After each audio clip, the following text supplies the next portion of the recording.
FCRA bill इस monsoon session में पास नहीं हो पाया क्योंकि इतना प्रेशर बन गया केंद्र सरकार पे from the opposition and from America.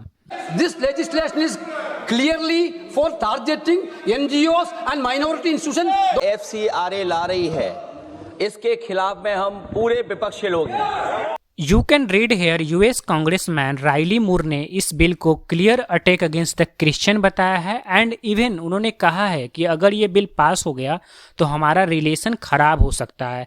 He is an American congressman. His name is Riley Moore. And according to him, India's amendment to the Foreign Contribution Regulation Act or the FCRA is a direct attack on Christianity. इन्हीं सब कारण के चलते bill को JPC यानी joint parliamentary committee को भेज दिया गया है। तो आज के इस वीडियो में हम जानेंगे कि इस बिल में ऐसा क्या था जो इतना प्रेशर क्रिएट हुआ एंड वी विल नो कि जेपीसी क्या है एंड एफसीआरए बिल को जेपीसी में क्यों भेजा गया है और अब जो है सरकार इसे कब पास करवाएगी, क्योंकि मानसून सेशन में इसे पास सरकार नहीं करा पाई तो अब जो है सरकार इसे कब पास करवाएगी। तो सारी चीजें हम लोग देखेंगे। एफसीआरए यानी foreign contribution regulation act, in short ये कानून विदेश से आने वाले फंड को रेगुलेट करता है। अब देखो भारत में एफसीआरए को इंदिरा गांधी ने फर्स्ट टाइम 1976 में इंट्रोड्यूस किया। अब इसी एफसीआरए में सरकार कुछ अमेंडमेंट करना चाहती है यानी कुछ ऐड करना चाहती है क्योंकि समय के साथ जो पुराने प्रोविजन है उसका जो रेलिवेंस है वो कम हो गया। लेकिन दिक्कत ये है कि जो चेंजेस है जो सरकार करना चाहती है वो सिंपल नहीं है। अगर सिंपल होता तो इतना विरोध होता ही नहीं। बट एफसीआरए बिल 2026 में इतने बड़े स्टेप्स लेने का प्लान है सरकार का कि अमेरिका खुद इस बिल को रोकने के लिए आगे आ गया है। क्योंकि मैं आपको बता दूं कि अमेरिका से ही सबसे ज़्यादा पैसा भारत में आता है एनजीओ के लिए या एसोसिएशन के लिए और एनीथिंग, वो जो है अमेरिका है जो सबसे ज़्यादा पैसे जो है वहाँ से भारत में आते हैं। अब इस पैसे का जो एक बड़ा हिस्सा है किस पर्पस के लिए यूज होता है ये हमें बताने की ज़रूरत नहीं है। अब बात करते हैं एफसीआरए बिल 2026 में ऐसा क्या चेंजेस गवर्नमेंट करना चाहती है जो इतना हाइप क्रिएट हो रहा है।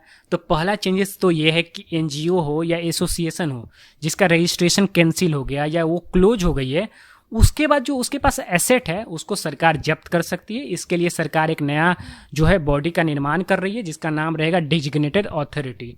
तो इस बॉडी के थ्रू जो है सरकार जो है इन संपत्तियों को जब्त कर सकती है। दूसरा क्या है कि जो डेजिग्नेटेड अथॉरिटी है उसके पास पावर होगा सिविल कोर्ट का और वो ऑर्डर कर सकती है या ट्रांसफर करने के लिए, मतलब वो ऑर्डर करके ट्रांसफर कर सकती है वो एसेट को, चाहे तो गवर्नमेंट को या तो किसी बॉडी को। तीसरा है इंडिविजुअल अकाउंटेबिलिटी। अगर कोई एनजीओ कुछ वायलेशन करता है लॉ का तो उसके लिए उसका जो डायरेक्टर हैं, ट्रस्टी हैं, पार्टनर हैं, उन पर जो है अकाउंटेबिलिटी एस्टेब्लिश की जाएगी। चौथा ये कि अगर कोई एनजीओ सस्पेंड है, इसका मतलब ये है कि उसका रजिस्ट्रेशन अभी कैंसिल नहीं हुआ है, अभी सरकार उस पर विचार कर रही है कि इसका जो रजिस्ट्रेशन है उसको कैंसिल करना है कि नहीं करना है। तो उस समय वो जो पर्टिकुलर टाइम है उस समय जो वो पर्टिकुलर एनजीओ है वो अपना जो एसेट है वो किसी और को नहीं दे सकता है, मतलब अपने छोटे एनजीओ को नहीं दे सकता है, किसी पर्सन को तो दे ही नहीं सकता है।